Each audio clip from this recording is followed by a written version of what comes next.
ಎಲ್ಲರಿಗೂ ನಮಸ್ಕಾರ. ಶ್ರೀ ಕೊತ್ತಲ ಬಸವೇಶ್ವರ ಭಾರತೀಯ ಶಿಕ್ಷಣ ಸಮಿತಿ ಸೇಡಂ, ಭಾರತ ವಿಕಾಸ್ ಸಂಗಮ ಹಾಗೂ ವಿಕಾಸ್ ಅಕಾಡೆಮಿ ಕಲಬುರಗಿ ಸಹಯೋಗದಲ್ಲಿ ಭಾರತೀಯ ಸಂಸ್ಕೃತಿ ಉತ್ಸವ 7 ಹಾಗೂ ಸ್ವರ್ಣ ಜಯಂತಿ ಕಾರ್ಯಕ್ರಮ ಸೇಡಂ ನಗರದ ಪ್ರಕೃತಿ ನಗರದಲ್ಲಿ 9 ದಿನಗಳ ಕಾಲ ನಡೆಯಲಿದೆ. ಈ 9 ದಿನಗಳ ಕಾರ್ಯಕ್ರಮದ 9 ವಿಷಯಗಳ ಬಗ್ಗೆ ನೋಡೋಣ. ಮೊದಲನೇ ದಿನ ಮಾತೃ ಸಮಾವೇಶ. ಮಾತೃದೇವೋ ಭವ, ಜನ್ಮ ನೀಡಿದ ತಾಯಿ, ಮಾತೃಭೂಮಿ, ಜಗನ್ಮಾತೆ, ತಾಯಿ ಎನ್ನುವ ಪದಕ್ಕೆ ಅಪೂರ್ವ ಶಕ್ತಿ ಇದೆ. ಮಗು ಅನ್ನುವ ಶಬ್ದಕ್ಕೆ ತಾಯಿಯ ಅಪೂರ್ವ ಶ್ರದ್ಧೆಯ ಅಸ್ತಿತ್ವವಿದೆ. ಅವರೀರ್ವರ ಪವಿತ್ರ ಆತ್ಮಗಳಲ್ಲಿ ಪರಿವಾರ, ದೇಶ, ಜೀವ ಜಗತ್ತು ಮತ್ತು ಬ್ರಹ್ಮಾಂಡದ ಗೌರವ ಅಡಗಿದೆ. ತಾಯಿ ತನ್ನ ಮಗುವನ್ನು ಮಹಾ ಮಾನವನ್ನಾಗಿ ಹೇಗೆ ಮಾಡಬಲ್ಲಳು ಎಂಬ ಜವಾಬ್ದಾರಿಯನ್ನು ಎತ್ತಿ ಹಿಡಿದು ತೋರಿಸುವುದೇ ಮಾತೃ ಸಮಾವೇಶದ ಉದ್ದೇಶ. ಎರಡನೇ ದಿನ ಶೈಕ್ಷಣಿಕ ಸಮಾವೇಶ. ಗುರುಭ್ಯೋ ನಮಃ. ಜ್ಞಾನದ ಬೆಳಕು ನಿರ್ಮಲವಾದದ್ದು.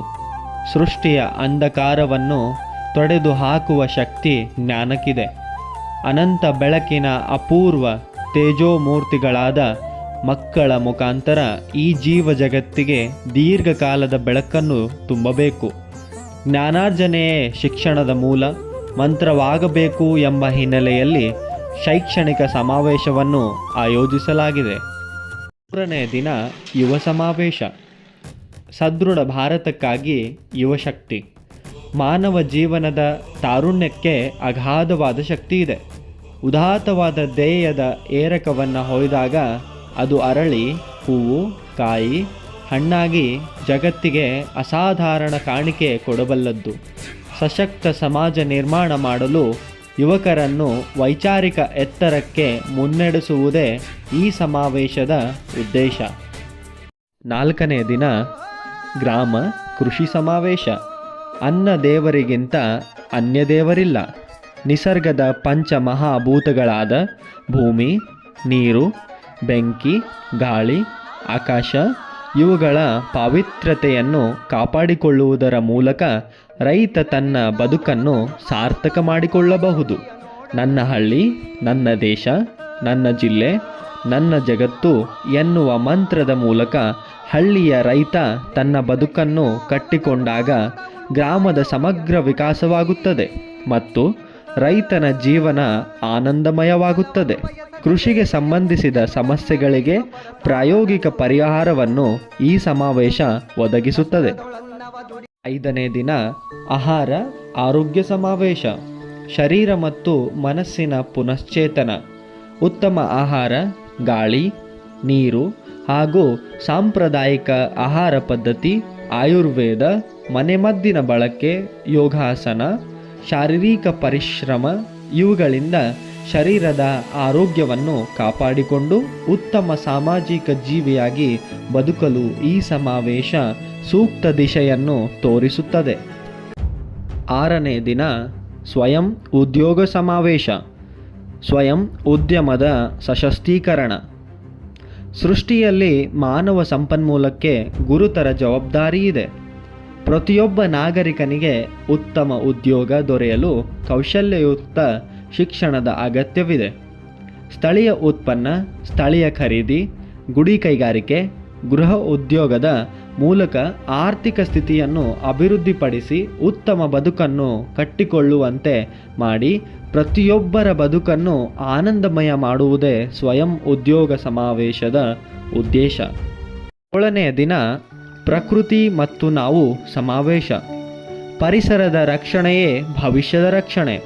ಸರ್ವೇ ಜನಃ ಸುಖಿನೋ ಭವಂತು ಹಾಗೂ ಕೃಣಮ್ಯೋ ವಿಶ್ವಮಾರ್ಯಂ ಎಂಬ ಮಂತ್ರದ ಸಾರ್ಥಕತೆಗೆ ಪ್ರಕೃತಿಯ ನೆಲ, ಜಲ, ಗಾಳಿ, ಪಶು, ಪಕ್ಷಿ ಇವುಗಳ ಪೋಷಣೆ ಮತ್ತು ಸಂವರ್ಧನೆಯ ಅಗತ್ಯ. ಅದೇ ಸುಸಂಸ್ಕೃತ ರಾಷ್ಟ್ರದ ಜವಾಬ್ದಾರಿ ಮತ್ತು ನಮ್ಮ ಬಾಳಿನ ಮಂತ್ರವಾಗಬೇಕು. ಮಾನವನಿಲ್ಲದೆ ಪ್ರಕೃತಿ ಇರಬಲ್ಲದ್ದು, ಆದರೆ ಪ್ರಕೃತಿ ಇಲ್ಲದೆ ಮಾನವ ಇರಲಾರ.